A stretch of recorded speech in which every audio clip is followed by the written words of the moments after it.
no solamente Keiko Fujimori.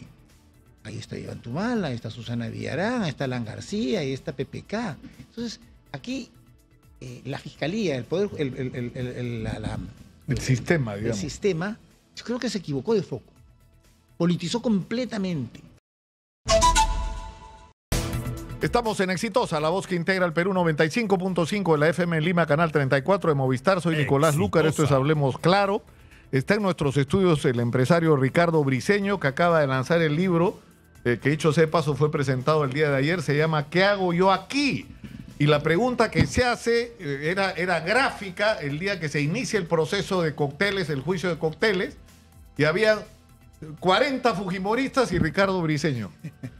Porque el señor no es fujimorista, no tiene nada que ver con Keiko Fujimori, nunca participó de su campaña, él era más bien un hombre cercano e incluso aportante legal a la campaña de Pedro Pablo Kuczynski, pero terminó siendo acusado de ser parte de la organización criminal que supuestamente encabeza Keiko Fujimori y de haberle robado plata a la CONFIEP aprovechando su posición de presidente de esta institución para desviar esos fondos a la campaña de Keiko Fujimori. Resulta que el señor en ese momento no era presidente de CONFIEP, era el señor Humberto Speciani. Y en segundo lugar, que la propia CONFIEP y la Fiscalía, y ahora ya una decisión a nivel supremo, han acreditado que ese fraude a la administración de justicia de las empresas jurídicas, de las personas jurídicas, que hubiera significado ese robo a los fondos de CONFIEP para desviarlo, nunca ocurrió. Es decir, nunca ocurrió. Entonces, ¿dónde está el delito? Y por eso es absolutamente legítimo que el señor se pregunte, ¿qué hago yo aquí? Y yo quiero ser sincero, yo se lo he dicho personalmente a Rafael Vela cuando ha venido acá. Le he dicho, yo creo que esto es pura y simplemente soberbia del señor José Domingo Pérez, que no ha estado dispuesto a aceptar que se equivocó. Es humano equivocarse. Y el señor se equivocó, pero ha persistido y no está dispuesto a aceptar que se equivocó. Y le va a hacer daño a todo el proceso, ¿eh? Porque esto y lo que está resolviéndose en la Suprema, es decir... Nicolás, es tan absurdo. A ver, analicemos un minuto. ¿Cuál es la acusación? Yo engaño a todos los empresarios de CONFIEP. Les robo el dinero para hacer una campaña no en favor de la empresa privada, sino en favor de Keiko. De Keiko. ¿Para qué? Para que Keiko dé leyes y esto que beneficien a los empresarios. Entonces, a ver, un ratito. O sea, yo te engaño a ti para hacer algo que te beneficia. A tu favor. Sí, o sea, ya no entiendo. O sea, claro, ¿de qué me defiendo? Claro, porque en todo caso, si lo cierto sería lo segundo, que el dinero de CONFIEP pasó a Keiko para favorecer a los empresarios. Todos los que aportaron debieron ser parte del proceso. Pero ¿cómo? Y el presidente en ejercicio, en ese momento, el señor Humberto Speciani, es el que debería estar sentado y no tú. Pero ¿cómo te en todo caso. Te engaño para beneficiarte? Entonces, al final, a mí me ponen 11 años de cárcel por haberte engañado para beneficiarte. ¿De qué me defiendo, Nicolás? O sea, ¿te das cuenta de lo absurdo? Ahora, a mí lo que... O sea, yo confío, sinceramente, porque ya a estas alturas, rectificación de José Domingo Pérez, ¿qué es lo que debió ocurrir? Que eso hubiera hablado bien de él. Que este no es un juicio político, que este es un juicio donde lo que se busca es justicia de gente que ha recibido dinero por debajo de la mesa, dinero en efectivo, que ha habido empresarios que lo han reconocido que lo hicieron, ¿no es cierto? Y que, dicho sea de paso, no están sentados, ¿no es cierto?, en el proceso, ¿no? Que es lo paradójico de toda esta historia. No. Es decir, y que haya habido procedimientos oscuros para meter el dinero usando el pitufeo, y algo más grave, que ha habido parte de ese dinero que simplemente nadie sabe dónde está, y que se presume que ha ido a los bolsillos personales de la propia Keiko, quienes dirigieron la campaña. Eso se va a dilucidar seguramente en el juicio. Exitosa. Pero se le hace daño a ese proceso que es absolutamente legítimo con este tipo de cosas, Ricardo. Sí, y yo voy a algo más allá, inclusive, Nicolás. El caso Lavajato es el escándalo de corrupción más grande en la historia del Perú.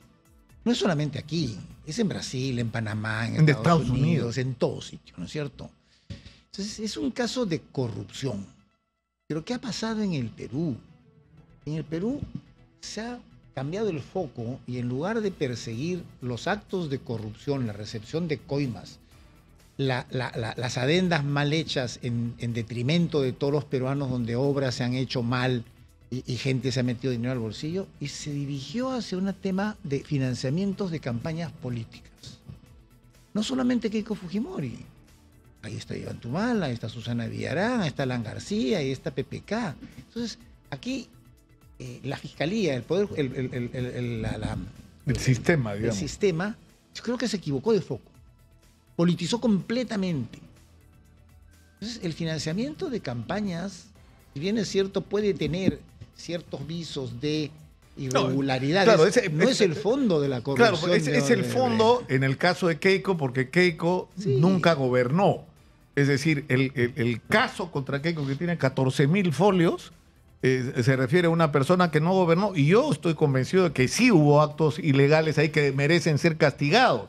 Pero en realidad, lo que sí es cierto es que el foco principal debe estar dirigido a quienes como Ollanta Humala, ¿no es cierto? Alejandro Toledo, incluso tu propio amigo PPK, que no nos dijo la verdad en su momento, Susana Villarán, recibieron dineros para favorecer directamente a estas empresas.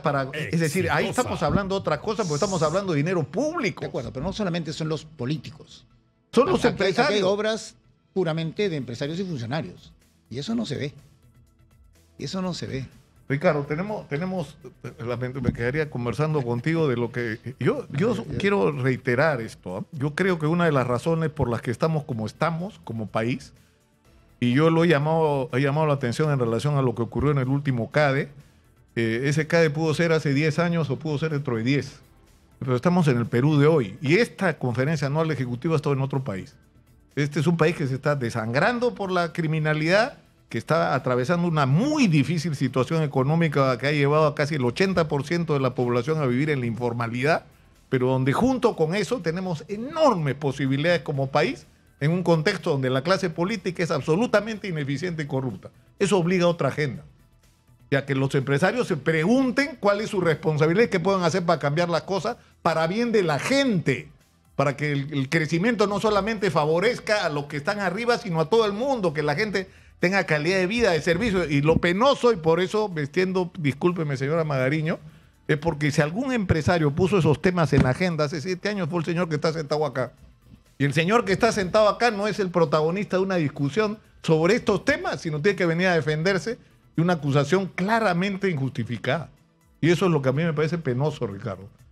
Lo lamento profundamente, porque no hemos debido ocupar ni un minuto de estos que hemos usado en hablar, sino de otros temas, ¿no? Yo te agradezco, Nicolás, y yo, como lo digo en el libro, y hago un llamado a la nueva clase empresarial. Yo sí creo que los jóvenes empresarios de hoy, no solamente el Perú,